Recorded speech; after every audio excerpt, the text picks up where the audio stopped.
Protesting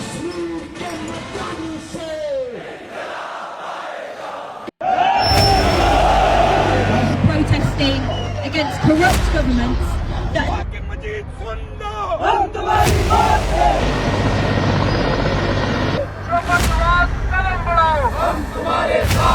In West Yorkshire say they're desperately worried about loved ones in Pakistan administered Kashmir.